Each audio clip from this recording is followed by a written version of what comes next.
Hey, welcome back, everybody, to What the Truck. And on the line, we have with us our next guest, Prasad Gollapalli, with CEO and founder at Trucker Tools. Good afternoon, Prasad. How are you doing today?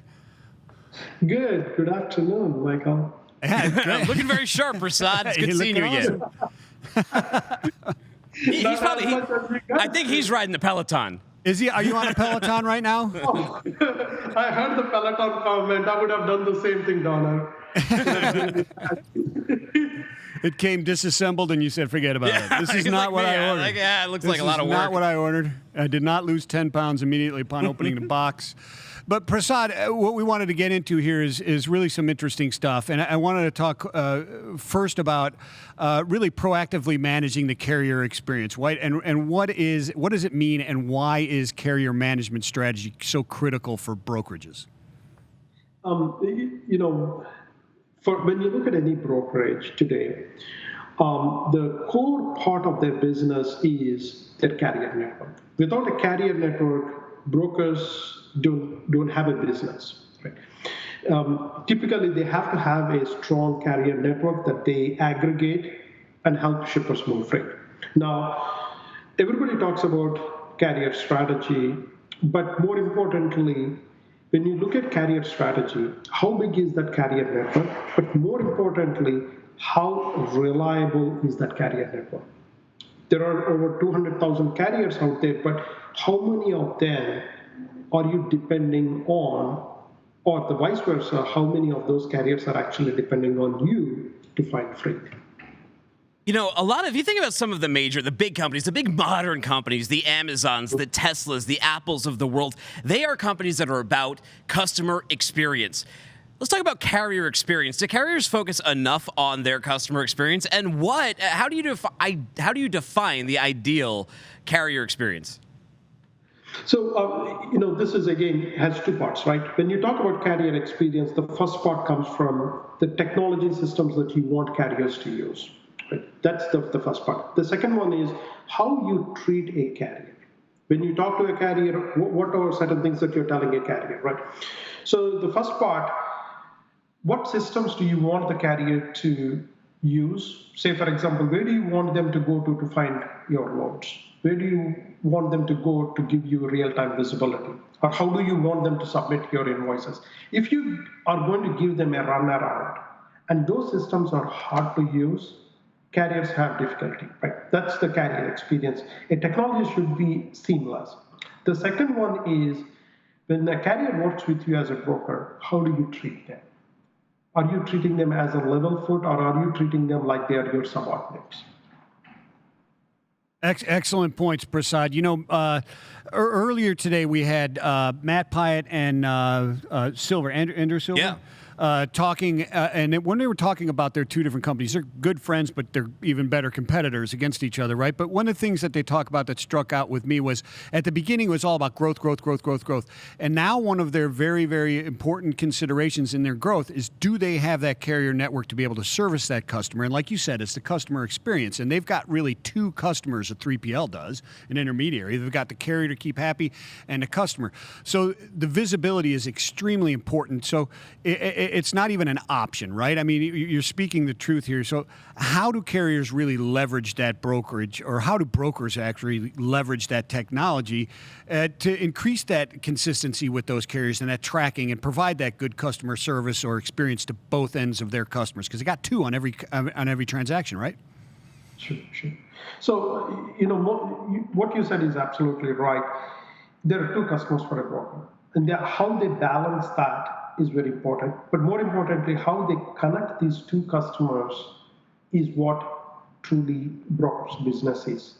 They're connecting shippers with carriers or carriers with shippers.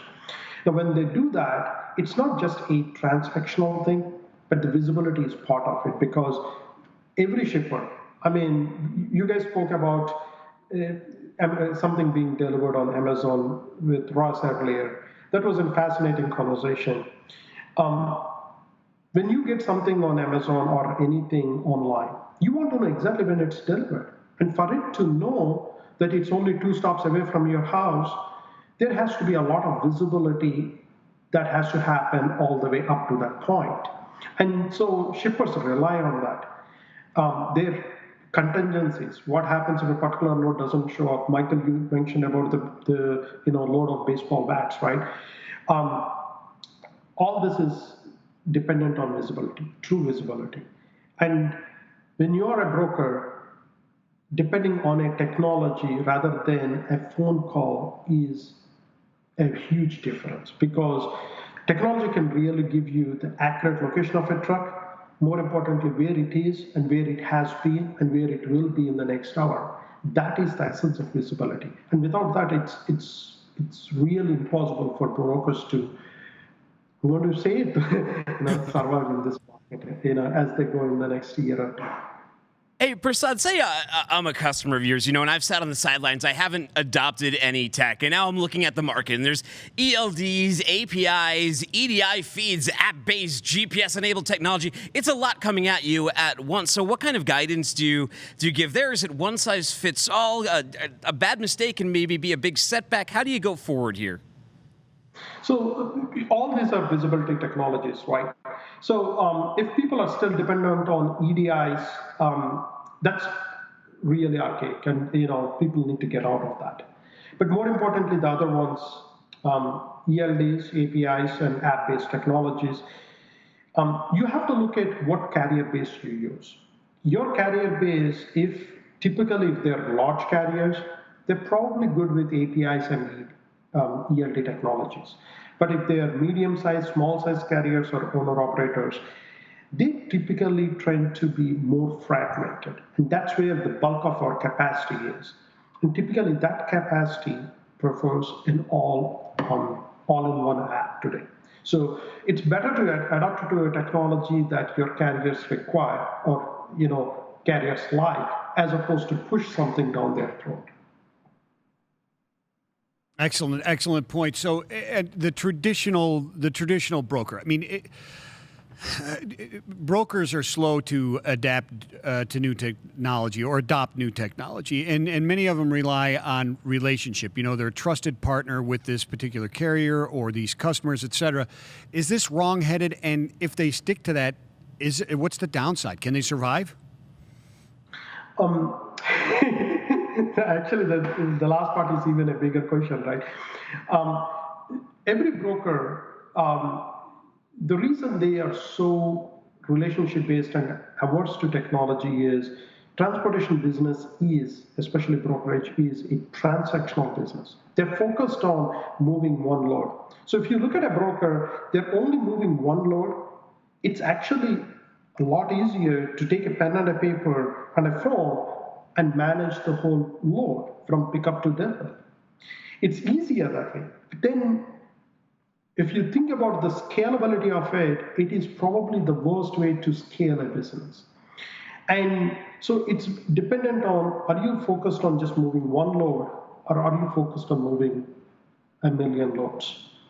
And most of the brokers, since they're focused on a transaction, they tend to look at that. Their processes are typically set up to maximize profits on one load as opposed to move more loads. And the difference is as simple as, somebody thinking like Henry Ford versus trying to do the old way, right? There are some businesses, some brokers today, you can think about C.H. Robinson or J.B. Hunt or all these, earlier you have Arrive, Molo, all these brokers are changing that game, right? They're all thinking about building things on technology. I mean, we have a bunch of these large customers on our platform. They look at their business as, what Henry Ford has looked at building cars. Prasad, I don't mean to interrupt, but we are running into a break here, and I definitely want to make sure our listeners know where to go after this interview. So where should we send them? Truckertools.com. Truckertools.com. It's the place to go. That's easy. If I never got a phone call again that said, "Where's my freight?" I would be a happy man, Prasad. Have the tools, have that control tower.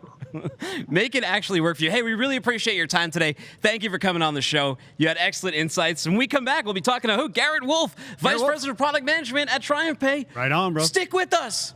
Stay in your seats.